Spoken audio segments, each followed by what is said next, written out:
Ricardo, info, l'équipe, Candice. Ouais, effectivement, c'est l'information de l'équipe qui est tombée il y a quelques minutes. Ricardo qui devrait être démis de ses fonctions du côté donc, des Girondins de Bordeaux. Il est arrivé en septembre dernier pour reprendre la place d'ailleurs de Gustavo Poyet qui avait été évincé quelques semaines avant.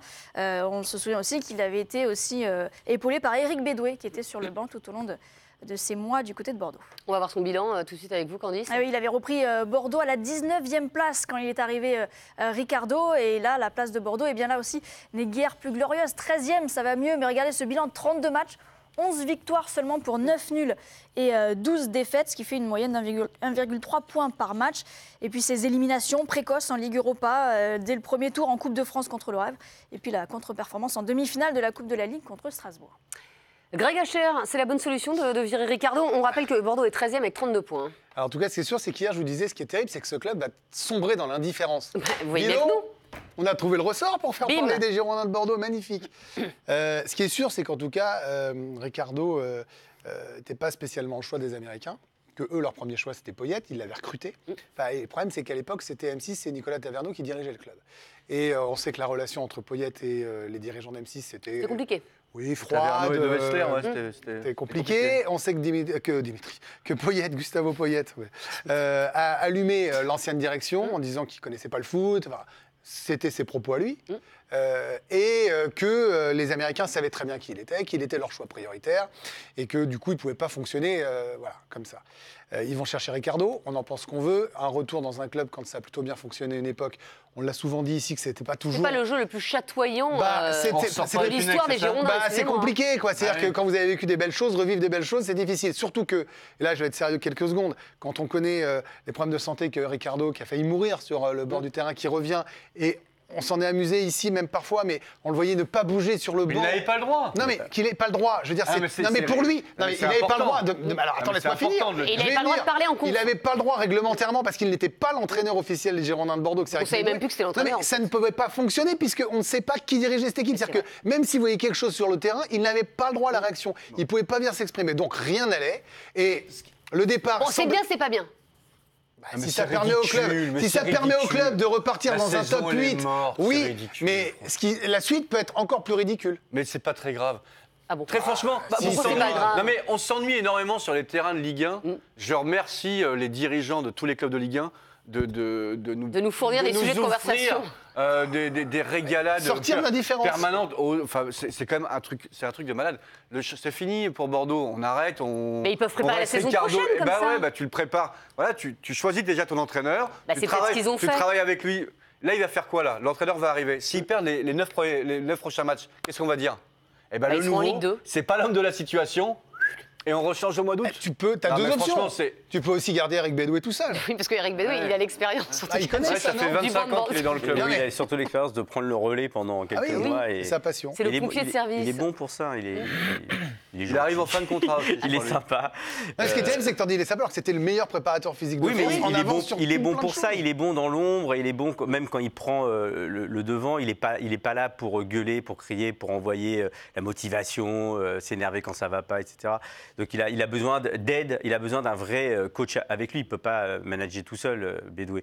Mais c'est vrai que ça fait très amateur tout ça. Ça fait très comique, quoi.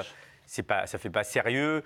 Tu vires un entraîneur et t'en prends un autre qui peut pas entraîner, qui peut pas parler, qui peut pas faire les confs de presse, et derrière tu vas le revirer. Tu sais, enfin le projet, la vision, c'est pas clair et c'est pas. Voilà, il y a pas de vision à je sais pas plus ou moins long terme. Mais je rappelle que le nouveau président tacle la défense après une défaite à Strasbourg. Oui, donc là, vous n'êtes qu'au début du. Mais eux-mêmes n'y connaissent rien. Là, on commence juste à s'amuser. Écoutez, hier vous vous plaignez en disant Bordeaux, personne n'en parle, on en parle. Mais c'était pas dans ce sens-là. En tout cas, Candice, c'est pas le premier entraîneur à être viré cette saison. C'est pas le premier, c'est même le 8e entraîneur déjà remercié cette saison avec la palme et pour Bordeaux et pour Monaco, puisque c'est déjà la deuxième fois dans ces clubs cette saison qu'il change d'entraîneur. Poyet était le premier dès le 17 août. Il y avait aussi Cardozo du côté de Nantes, Jardim revenu depuis, Comboiré du côté de Guingamp qui a rebondi à Dijon. Dijon qui s'était séparé d'Aloglio, et puis Lamouchi également remercié du côté de Rennes.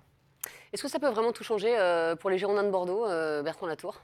Non, parce que le prochain qui arrivera aura les mêmes joueurs moyens à disposition, donc il n'y aura pas de métamorphose totale. Alors ça durera peut-être l'espace de quelques semaines. Ça avait été le cas à Nantes quand Vahid Halilhodžić est arrivé. Je pense que l'effectif bordelais est un peu meilleur, mais ça dure le temps du choc psychologique. Et puis après, tu retrouves le même environnement, les mêmes joueurs, et donc ça ne changera pas grand-chose. J'entends tout ce qui est dit. Après, je pense que Ricardo, c'était de toute manière une erreur de casting dès le début. Faire du neuf avec du vieux, ça marche jamais. Greg a parlé de ses problèmes de santé et forcément, ça à prendre en compte pour ce métier qui est particulier. Il n'avait pas le droit de s'exprimer. Donc, l'histoire commençait mal, elle se finit mal également. Après, si c'est un moyen pour les dirigeants bordelais d'arriver et d'anticiper en fait l'entraîneur de la saison prochaine en disant il a quelques semaines, quelques mois pour identifier les joueurs sur lesquels il va compter, commencer à travailler au quotidien avec la nouvelle direction. Si c'est dans ce cadre-là, oui. Mais après, si c'est pour prendre un entraîneur qu'on a déjà vu faire 8 bancs de touche avant en Ligue 1, ça va être. Mais d'accord, Bertrand. Attends, imagine Bertrand. Et c'est tout à fait possible avec l'effectif et la qualité de l'effectif des Girondins de Bordeaux. Si le type qui arrive ne parvient pas à redonner une âme, un jeu collectif à cette équipe, donc tu vas finir 15, 16e, peut-être tu vas perdre encore plus. Et tu gardes un type qui termine une saison. Pas 15-16e, il y a des nuls derrière. Ils sont 13e, là, ils vont terminer 8e. De toute manière, ils feront quoi? Ils feront entre 8 et 13, un truc comme ça. Ils ont vraiment de l'argent à acheter par les fenêtres. Non, mais trop franchement, c'est un amateurisme. Même les clubs amateurs, très franchement, sont mieux gérés que ça. Alors évidemment, la question quand même que tout le monde se pose maintenant, c'est qui va remplacer Ricardo? Alors on a dressé une petite liste, Candice, assez séduisante. Oui, et des noms qui reviennent, notamment Thierry Henry, et dont le nom avait déjà été évoqué, Pascal Duprat, Gustavo Poyet, qui pourrait revenir. Bah, bien sûr. Et aussi Sabri Lamouchi également, ou encore Paul Le Guen. Vous avez une vision du clinquant qui diffère de la mienne, mais. Oui, alors. C'est pas mal, parce que Thierry Henry. Mais Thierry Henry, d'accord, mais Thierry. C'était le premier choix de Bordeaux. Oui, mais d'accord, mais il a décidé de venir ou pas? Rappelez-moi. Bah, il a décidé de pas venir parce qu'il avait un autre projet en tête. Bon, bah, le projet, malheureusement, a un peu capoté. Bon, et bah, peut-être qu'aujourd'hui, il serait disposé à revenir. J'avais compris que Bordeaux n'avait pas les moyens des ambitions de Thierry Henry. Donc pourquoi 3 mois plus tard, il est parce qu'il a touché les indemnités à Monaco. Thierry Henry peut ne pas avoir les mêmes ambitions maintenant. Il peut avoir changé. Comme Laurent Blanc. Là, je ne vous souhaite pas, mais Laurent Blanc, ça va déjà être compliqué pour Lyon d'attirer Laurent Blanc. Et qu'est-ce qui va venir à Bordeaux? Non, je dis comme Laurent Blanc qui a un peu révisé ses ambitions à la baisse. Vous voyez ce que je veux dire? Ah oui, mais Thierry Henry vient de commencer sa carrière d'entraîneur. Alors ça serait un non-sens total de refuser en début de saison et d'accepter en fin de saison. Ce serait quand même curieux. Il vient de se faire virer d'un club où il a tenu 3 mois. Revenons sur cette liste. Attendez, au bout de 3 mois, je suis entraîneur, mais jamais j'y vais. Mais pourquoi? Travailler avec des Américains qui en 3 mois ont déjà viré 3 entraîneurs.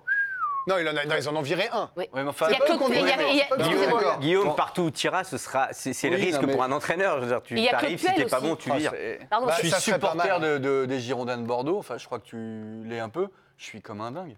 La gestion de ce club qui était un très beau club, un magnifique club avec une histoire, c'est quand même n'importe quoi. Non mais d'accord, mais maintenant Guillaume, il faut faire quelque chose. Bref, vous avez ça c'est pas mon problème. D'accord, moi non plus, mais comme je dois faire une émission, en fait, là vous avez une liste, voyez-vous. Dans cette liste, on va rajouter Claude Puel, parce que Claude Puel parle anglais. Ça c'est très important pour les Américains. Alors, je ne sais pas si Patrice Garande parle anglais ou Pascal Duprat, j'en sais rien. Mais en tout cas, Thierry Henry, c'est sûr que oui. Claude Puel, c'est sûr que oui. Dans cette liste, quel est pour vous l'entraîneur adéquat pour Bordeaux? Idéal. Un entraîneur qui accepte que le président, après une défaite, critique la manière dont son équipe défend. Donc quelqu'un qui est au chômage depuis longtemps.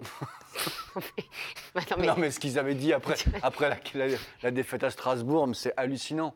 Non, mais c'est que le début, le problème, c'est que, je répète, c'est qu'être capable de sortir un tweet comme ça en se disant il faut qu'on arrive à faire du pognon en 5 ans, c'est pas possible. Là, ils vont refaire Jardim à Monaco. Bon, moi, je me Pourquoi ça vous fait halluciner qu'un patron décide des choses, même si c'est farfelu, même si c'est des erreurs?